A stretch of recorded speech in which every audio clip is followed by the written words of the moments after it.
വിമാനാപകടത്തിൽ മരിച്ച രഞ്ജിതയുടെ വേർപാട് ഉൾക്കൊള്ളാനാവാതെ വിറങ്ങലിച്ചു നിൽക്കുകയാണ് വീടും നാടും. മന്ത്രി വീണ ജോർജ് രഞ്ജിതയുടെ വീട്ടിലെത്തി അമ്മയെയും മക്കളെയും ആശ്വസിപ്പിച്ചു. സർക്കാർ കുടുംബത്തിന്റെ കൂടെയുണ്ടാകുമെന്നും നിയമപരമായി ചെയ്യേണ്ടതെല്ലാം ചെയ്യുമെന്നും മന്ത്രി പ്രതികരിച്ചു. DNA പരിശോധനയുടെ ഭാഗമായി രഞ്ജിതയുടെ സഹോദരൻ അഹമ്മദാബാദിലേക്ക് തിരിച്ചു.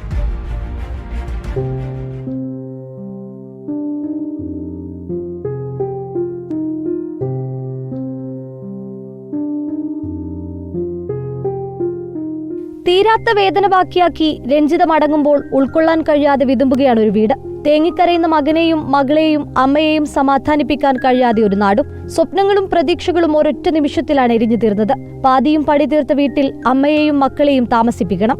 നാട്ടിൽ ജോലിയുമായി കുടുംബത്തോടൊപ്പം കഴിയണം. അതിനുള്ള തയ്യാറെടുപ്പിനിടെയാണ് അപകടവും ഈ വേദനയും. മന്ത്രി വീണ ജോർജ് രഞ്ജിതയുടെ വീട്ടിലെത്തി. 7 വയസ്സുകാരിയെ ചേർത്ത് പിടിച്ചു. കുടുംബത്തെ ആശ്വസിപ്പിച്ചു. സർക്കാർ കുടുംബത്തോടൊപ്പം ഉണ്ടാകുമെന്നും മന്ത്രി. നമ്മുടെ ആരോഗ്യ പ്രവർത്തക കൂടിയാണ് രഞ്ജിത. തീർച്ചയായിട്ടും സർക്കാർ കുടുംബത്തിന്റെ കൂടെ ഉണ്ടാകും.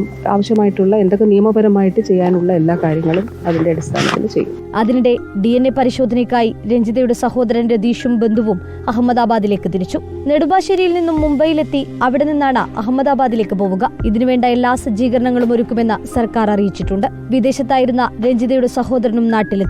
നിരവധി പേരാണ് രഞ്ജിതയുടെ വീട്ടിലേക്ക് ആശ്വാസവാക്കുകളുമായി എത്തുന്നത്. മുൻമന്ത്രി തിരുവഞ്ചൂർ രാധാകൃഷ്ണനും ആന്റണി MP-യും BJP സംസ്ഥാന അധ്യക്ഷൻ രാജീവ് ചന്ദ്രശേഖറും വീട്ടിലെത്തി. 4 ദിവസത്തെ അവധിക്ക് വന്ന് മടങ്ങിയതാണ് രഞ്ജിത. മക്കളുടെ പഠനം, താമസിക്കാൻ നല്ലൊരു വീട്, സ്വപ്നങ്ങൾ നേടാൻ ഓട്ടത്തിലായിരുന്നു ഇതുവരെ. പക്ഷേ ഇന്നെല്ലാം പാതിവഴിയിൽ ബാക്കിയാക്കി തീരാവേദന നൽകി മടങ്ങുകയാണ്. റിപ്പോർട്ടർ, പത്തനംതിട്ട.